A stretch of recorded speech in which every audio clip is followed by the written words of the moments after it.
Well, it's new camera week for me, and the new camera in question is the Nikon Z6III. So far seems to be a really nice camera.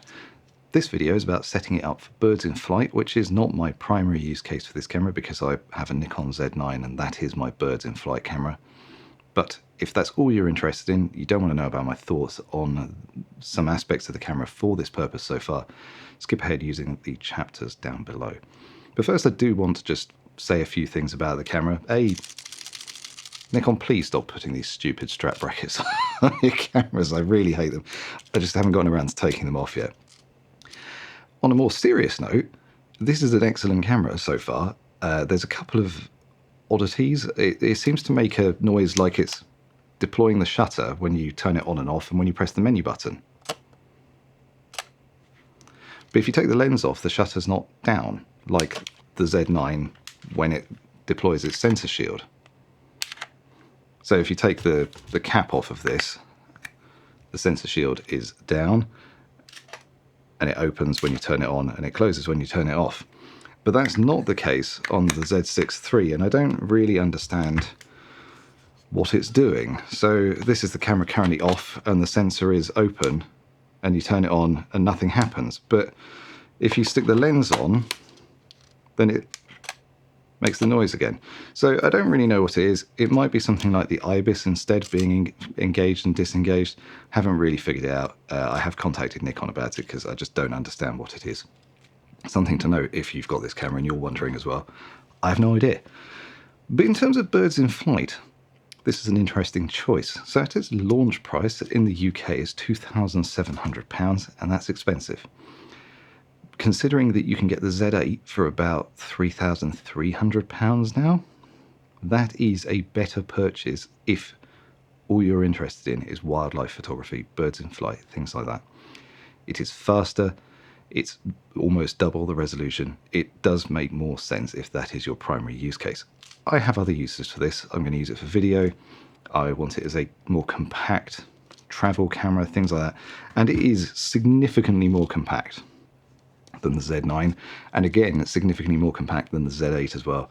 It is a really nicely sized camera and it feels nice in the hands. So there's a lot that makes sense about it, but at its launch price, I think if you're just looking for a wildlife camera, it is worth stretching to the extra amount of money. Neither of these are cheap cameras, so if you're already spending a lot of money, why not spend even more money? I don't think that's sound financial advice, but if you're coming to this from the future, and this camera is reduced down from its launch price to sort of around £2,000, something like that, totally sensible. It suddenly is a much more compelling offer. And it does perform really well. So the most interesting thing about this camera is its sensor, which is a partially stacked sensor. The Z8 and Z9 have a fully stacked sensor, and what Nikon have done is try to give it some of the performance of a stacked sensor, and they've done that. It does read out faster than just a backside illuminated sensor. It is an improvement over other cameras in its class. However, it doesn't fully solve the rolling shutter effect if you are shooting in electronic shutter and you're panning. So this is something I do quite a lot for birds in flight. I photograph birds traveling horizontally. I mean, they usually fly horizontally, I suppose. But if you are shooting it in that manner, you will get quite significant slants on verticals in the background when shooting in electronic shutter. But this camera does offer you the option of the mechanical shutter, and that will completely alleviate the problem. And it has a 14 FPS mechanical shutter, but in my experience testing this out for a full day yesterday, shooting just birds in flight,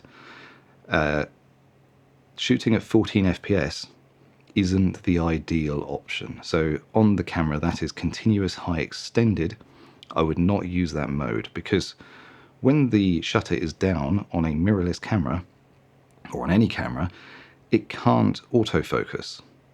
But the difference between this and, say, a DSLR is that a DSLR had a separate autofocus sensor that read out very fast. And on mirrorless cameras, the performance is based entirely on the speed of the sensor. And this doesn't quite read out fast enough in between the shutter coming down on the 14 FPS mode to reliably track a bird. So if you do need to shoot mechanical, for example, if you're shooting a bird flying sideways, you're doing a panning shot, I would set this to continuous high, which is about 8 FPS, and that performs really well. You'll have straight verticals in the background, and it does track the birds quite reliably. But there is a use for the electronic shutter mode. It performs really well. You don't get artifacting from the birds. It is fast enough, so you don't get like extra bits of wings and things like that. It performs really well for all other sorts of bird shots, like birds flying towards you, things like that. Works really, really nicely, and you can shoot at 20 FPS raw and have no issues. So it's just something to keep in mind. On the Z8 and Z9, you don't have to think about this. The sensor basically reads out fast enough that you don't have to worry. You do get very slight slants on things in the background, but you know, nobody notices that. This is more pronounced, and it's something to consider. But overall, very, very impressive, and I think it is a compelling camera, and it works very well for birds in flight. The autofocus is good. It's not as good as the Z8 and Z9, but it's good enough. It performs really, really well, and it performs a lot better than other cameras in this price range, in my opinion. So let's start configuring this for birds in flight photography, and I'm going to begin by talking about your choice of memory card. If you already have fast SD cards, and I'm talking V90 cards, then you can probably use those. But if you don't have them, they're not worth the money compared to an even moderately priced CF Express Type B card. And in this case, I shot all day yesterday with this Angelbird AV Pro SE, sorry, it's the cheaper one, 512 gig card. It has a sustained write speed of around 800 megabits or something like that, or megabytes. I think it's megabytes. It's faster than even the fastest SD cards, and it's cheaper than them, so it makes more sense. I will note I did have 2 corrupted photos from the shoot yesterday. I don't think that's this card. I've used these in the Z9 without that issue, but it's something to note. Maybe these need their firmware updating, or maybe it's an issue in the camera on this current firmware. I've contacted Nikon and sent them an example photo, and I'll let you know if I get anything back from them. But that's what we're going to use to shoot with. It works really well, and seemingly with this card, which is a cheaper option for CF Express cards, I had a basically infinite buffer yesterday. I had no issues shooting continuous bursts. It seemed really, really effective, and I think if I set the camera going now,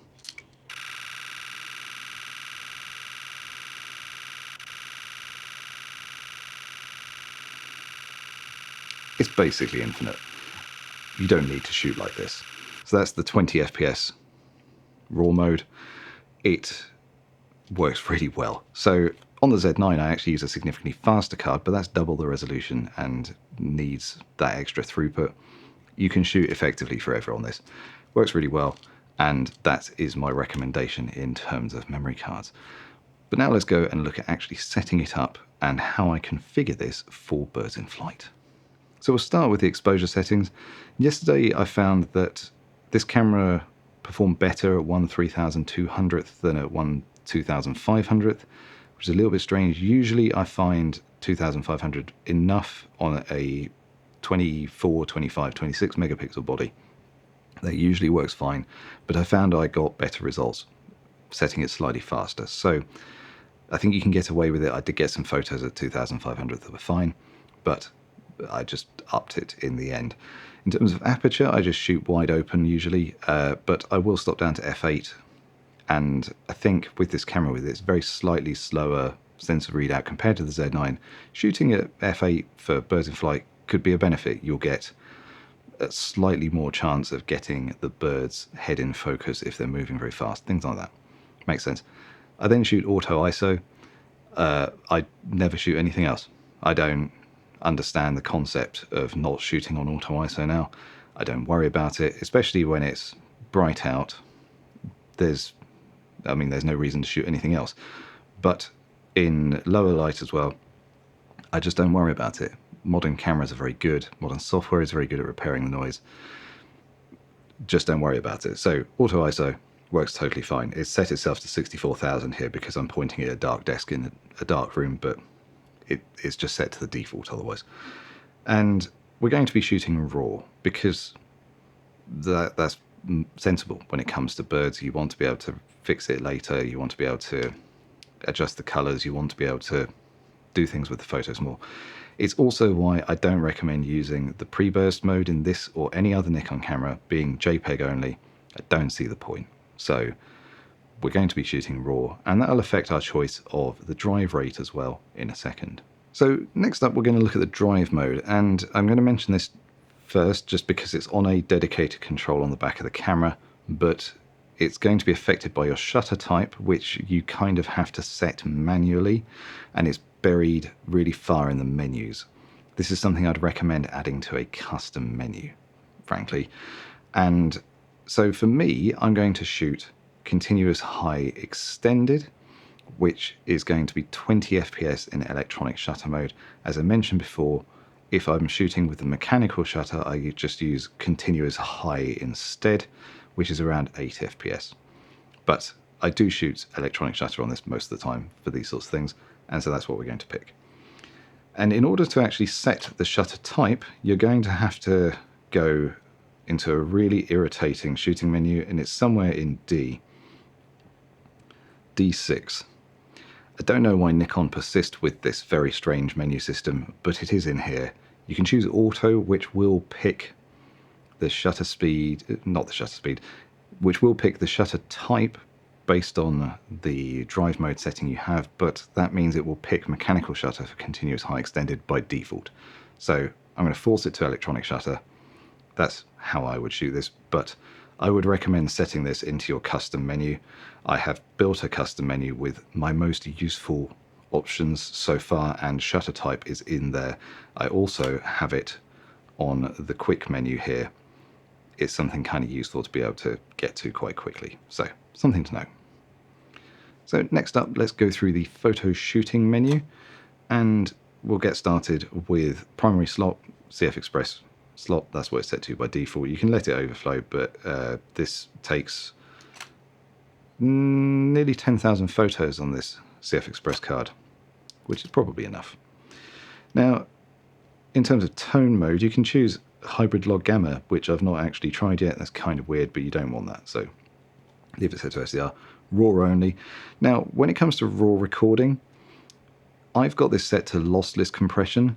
This is because if you want to be able to view your raw photos from a Nikon camera on an Apple computer or an Apple device, they cannot read the high efficiency compressed RAW from the Nikon cameras, which is very irritating. It's been around a long time and they refuse to support it. So I shoot the lossless compressed ones.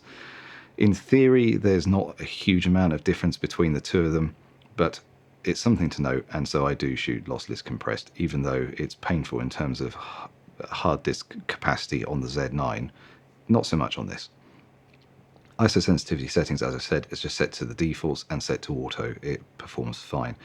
White balance I have set to natural light auto because I'm only going to be shooting outside. Picture control only affects the JPEG preview in the RAW file, so I just have it set to standard. Color space I have set to Adobe RGB because in theory it's got a slightly wider color range. Active D-lighting I've got set to auto. Again, this only affects the JPEG previews. Same with many of these other ones like high ISO noise reduction, vignetting control, diffraction compensation, auto distortion control. As far as I know, these all apply to the JPEGs and not the RAW files. But I leave them on just in case they don't, because I might be wrong. Don't want any of the other things on here turned on. Now, this camera I set up the same way as the Z9, which is that you want to use highlight priority metering mode. Why? Because the matrix metering blows out highlights all the time, and it's something kind of frustrating. It's not something you have as a problem on many other types of cameras. I have this set to a function button, which we'll cover in a bit, because I change this depending on the type of thing I'm shooting. If I'm shooting normal sorts of photos, you know, like people or street photos, I have it set to matrix metering. But if I'm shooting birds in flight, it's set to highlight priority metering mode. You can ignore all the flash stuff. Release mode we covered because it was on the back button. Focus mode, AFC. Now, AF area mode, I've had recommendations before that I swapped to using auto area AF for my birds in flight setup. I continue to think it's not the best choice, even more so on this camera.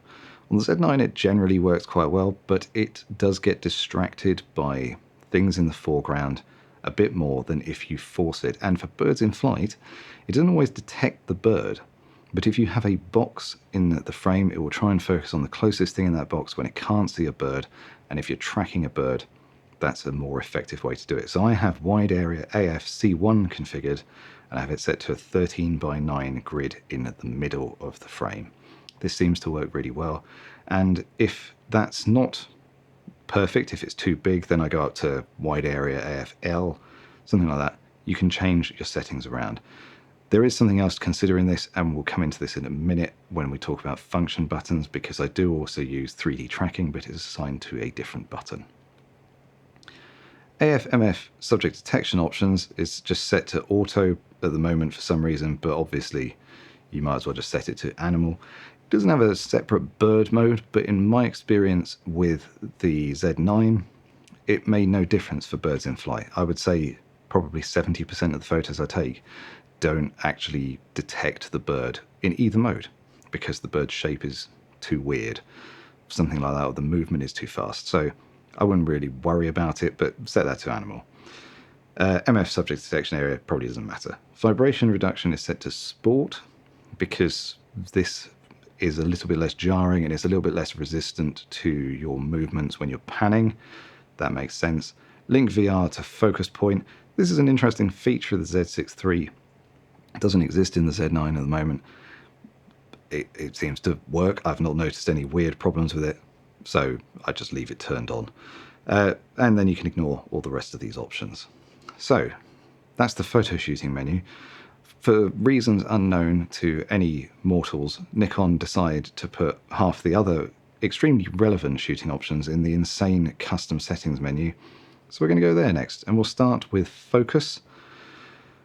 AFC priority selection, I have set to focus plus release. By default it's set to release for AFC.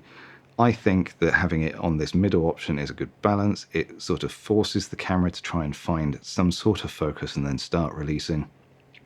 Works well for me on the Z9. Worked well yesterday on this camera as well, so that makes sense. AFS priority selection doesn't matter for birds in flight.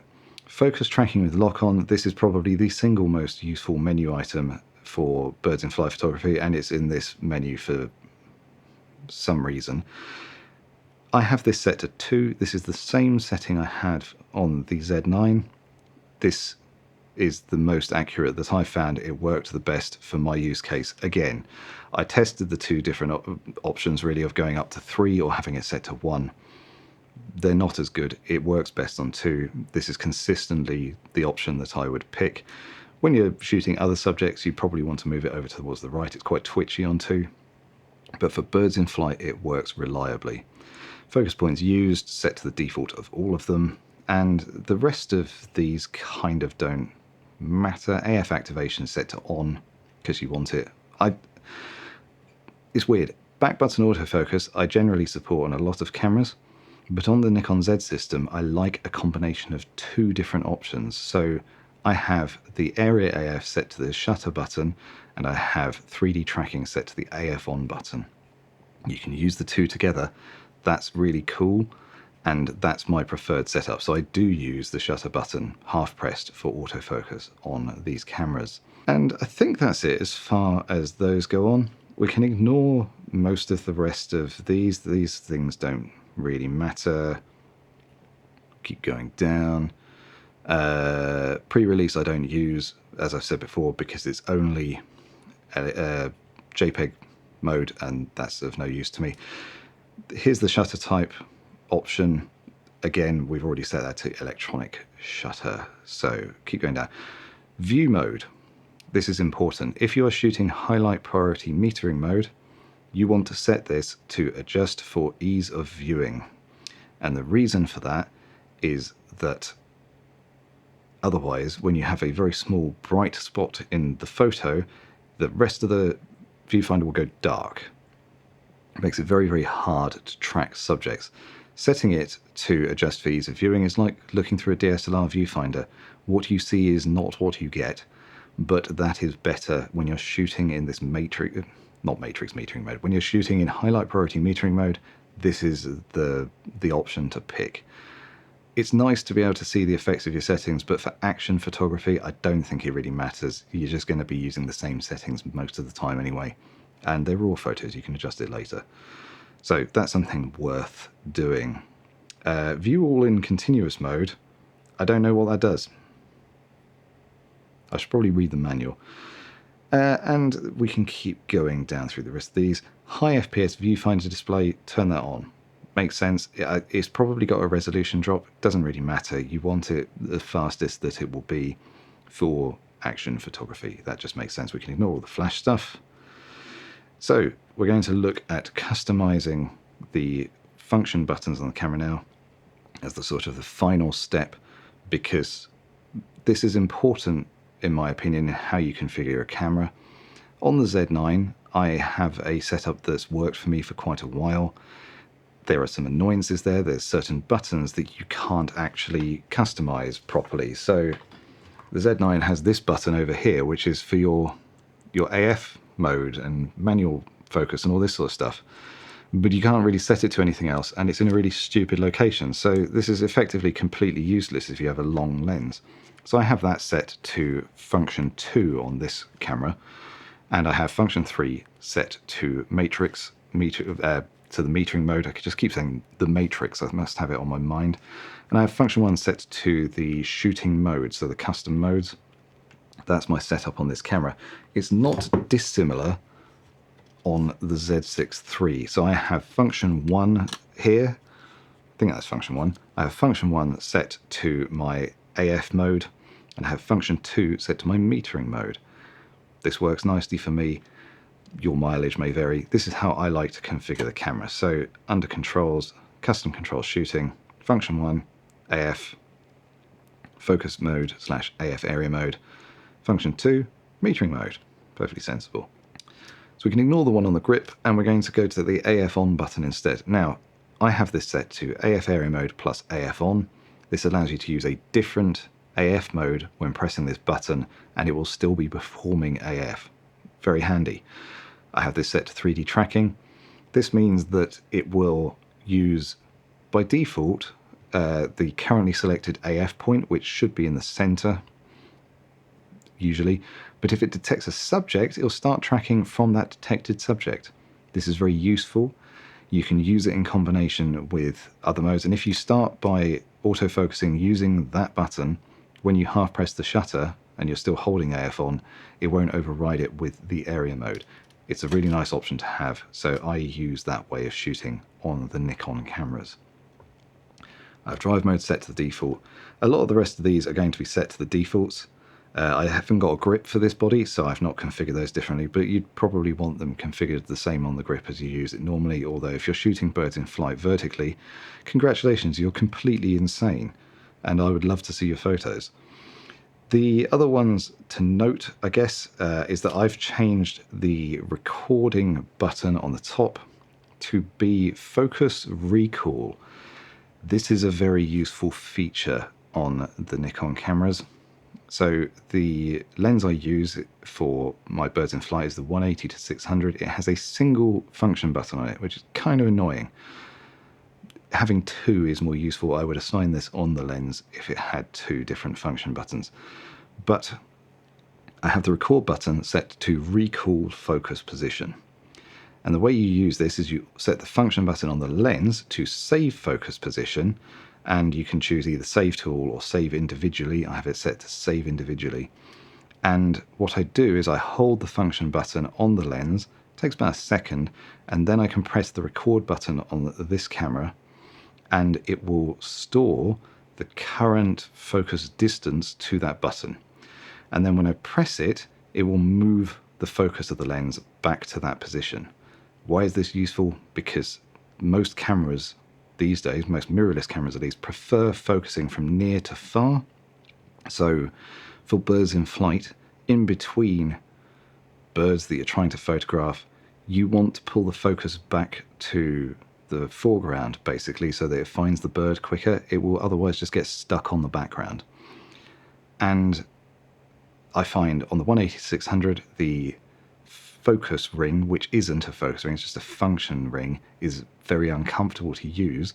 And it's really nice to be able to, when I'm starting to shoot, aim it at the ground, focus, set it to this button, and then in between shots I can just press this, the lens pulls back to the foreground, and then when I next see a bird, I start focusing and it locks on really effectively. So that's a tip. That's just how I set it up. So I have it set there on the recording button, and then down on LFN, lens function, I have it set to save focus position. And that's my function button set up on this camera. It works well for me, and I have no problems using it for birds in flight. It's been really good. So last few settings. Silent mode is interesting. I do turn this on cameras when I'm doing wildlife photography in certain situations, because it makes a kind of annoying clunk a lot of the time. It's worth doing, can be kind of useful. Camera sounds, I lowered the electronic shutter noise down. If you really want to make everybody in a hide hate you, you can set this to type E and it will make a really high-pitched beep for every photo it takes. Probably don't do that. And aside from that, I think that is all of the settings. I do have the auto temperature cutout set to high. That's really for video. Not really something you have to worry about. So finally, let's talk about the custom menu. I think this is a really important thing to have set up on these cameras, because there's a bunch of settings you need to have set up. Number one, you definitely want monitor brightness and viewfinder brightness in there. Auto viewfinder brightness on Nikon cameras doesn't work. I don't know why. It's the same on this, it's the same on the Z9. Doesn't work. You want to be able to change this. I have it set to auto for like normal photography, but for birds in flight, you want this set to high too. That's the option that is going to allow you to actually see anything in bright sunlight, especially if you've got sunglasses on, which I do occasionally shoot through. These are reactions glasses. It does make sense to shoot that way. So I set those up in the custom menu. So we're going to go down to my custom menu.